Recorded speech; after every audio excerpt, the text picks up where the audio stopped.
sens autrement.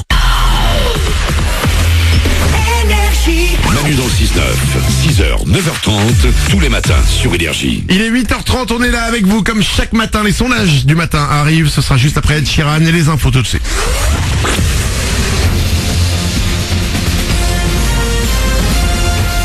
Toute l'actu sur Monaco Menton avec Frédéric Plat. Bonjour, des éclaircies mais aussi pas mal de nuages pour aujourd'hui sur Monaco et la Côte d'Azur. Un peu de pluie est également crainte, voire toujours une menace d'orage sur les reliefs.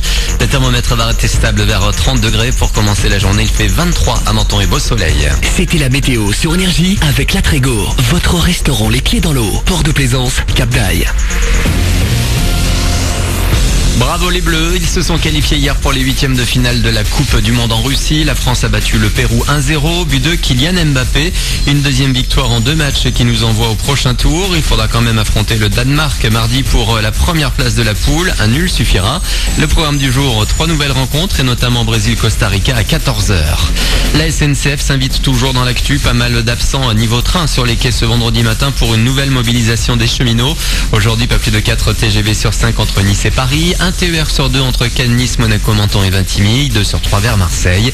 Retour progressif du trafic à la normale dimanche matin. Voilà pour le programme SNCF. Pour ce qui est du bac, les plus de 20 000 candidats azuréens entrevoient le bout du tunnel. La semaine se termine par une grosse journée. Maths ce matin et langue vivante 2 pour les séries générales. Le musée océanographique de Monaco lance une alerte scientifique. Il y a quelques jours et après 4 années de soins, le musée a relâché une tortue de mer. Elle va très bien de ce qu'on sait. Elle se balade tranquillement du côté des îles de l'Érins actuellement. Mais en plus d'être équipée d'une balise GPS, elle avait une caméra sur le dos qui, comme prévu, s'est détachée au bout de 24 heures. Le problème, c'est qu'elle est désormais introuvable, cette caméra. Elle s'est peut-être échouée sur une plage et si vous la trouvez, n'hésitez pas à le faire savoir au musée, notamment via ses réseaux sociaux. Ça commence à sentir bon. Les vacances et les plages mentonnaises se refont une beauté. Plus d'une quarantaine de douches écologiques, des toilettes supplémentaires, un balisage complet, des équipements sportifs en plein air, l'ensablement des terrains de beach volley. Nul doute que l'été sera agréable dans la cité du Citron. Le résultat des travaux est déjà visible et ravit les mentonnais du côté des Sablettes. Moi je trouve que c'est plus moderne et plus agréable parce que bon, les cailloux sur la plage sont pas très confortables. Du coup c'est mieux, puis même le soir c'est sympa pour faire des soirées ou des pique-niques et surtout aux Sablettes. Je trouve ça très très beau. Ça permet au moins qu'il y ait plus de monde quoi. Et sinon le système avec les planches là-bas et tout, je trouve ça super cool et tout. En plus ils rénovent en plus parce que l'année dernière c'était vraiment pas terrible. Ouais, pour manger en famille et tout c'est bien pour les pique-niques et tout, donc moi je trouve ça cool.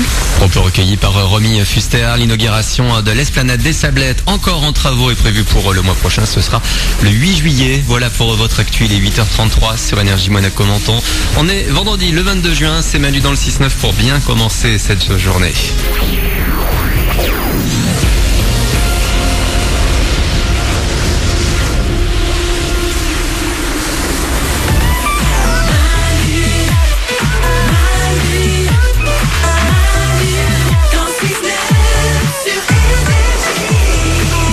Bienvenue sur Énergie, il est 8h33, Ed Sheeran arrive et juste après, comme chaque jour, les sondages du matin.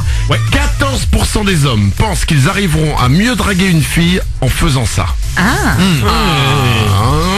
La réponse va falloir patienter. Avant ça, j'ai une belle petite liste devant les yeux. C'est une liste des objets improbables retrouvés dans des estomacs de gens. On ne sait pas comment ils sont arrivés là, mais on sait qu'ils y sont arrivés dans l'estomac de gens. Tout est vrai, écoutez bien. On a déjà retrouvé 40 couteaux. En Inde, un homme avait une addiction au couteau. Il appréciait le goût de métal. Ah oui, c'est une maladie ça. Ça arrive aux femmes enceintes aussi, ouais. D'avaler 40 couteaux D'aimer le goût du métal. J'ai une copine enceinte, elle mangeait des clous. Elle suçait des clous. Non mais je vous jure que c'est vrai. Non mais elle peut pas manger des clous, elle a un bébé dans le ventre. Elle suçait des clous, elle les avalait pas. Mais elle avait besoin du goût du métal. D'accord, ok. Ce qui est gênant c'est quand ça ressort quoi. Les couteaux, t'as pas envie de savoir. Bah apparemment ils arrivaient pas à sortir du coup là. Ah bah oui, là faut opérer. Ça a été effectivement. Oui. Docteur Paulette. Voilà. Oh, là, il faut y passer là. Paulette. Capitaine évidence. Bah là faut opérer. Effectivement Paulette, il faut opérer quand un homme a 40 couteaux dans l'estomac. C'est assez logique. Et vivement les vacances ou pas? On est d'accord que Paulette t'écris pas les scénarios de Grey's Anatomy Faut opérer. Ouais, faut opérer. Dans la liste des objets improbables retrouvés dans des estomacs de gens, il y a aussi 12 pépites d'or valant 138 000 €. Un Belge les avait avalés pour éviter les frais de douane. Oh non. Bah si. C'est ouf. Alors, on a retrouvé aussi dans le ventre de quelqu'un un stylo qui était dans le ventre depuis 25 ans. L'histoire, c'est une Anglaise de 76 ans qui l'avait avalé 25 ans plus tôt en se grattant les amygdales avec. Personne ne l'a cru, elle a fini par l'oublier. Mais non. Pendant 25 ans et on a retrouvé le stylo après. Il est jamais ressorti quoi. Eh ben non. 1 kilo de clous, ça a aussi été retrouvé dans un estomac, c'est dans l'estomac d'un Péruvien. Et alors la raison, c'est pareil que l'homme aux 40 couteaux, il aimait ça. Oh là là. Ah non mais lui, il va bouffer chez Casto. C'est ça. On a aussi retrouvé dans l'estomac de Jean 30 magnettes. Ils étaient dans l'estomac d'une petite fille aux États-Unis. Mais elle va bien, vous inquiétez pas. Ouais. Le seul problème, c'est que dès qu'elle passait à côté d'un aimant, C'est horrible. Allez, 8h35, les sondages du matin arrivent dans 3 minutes, juste après Ed Sheeran.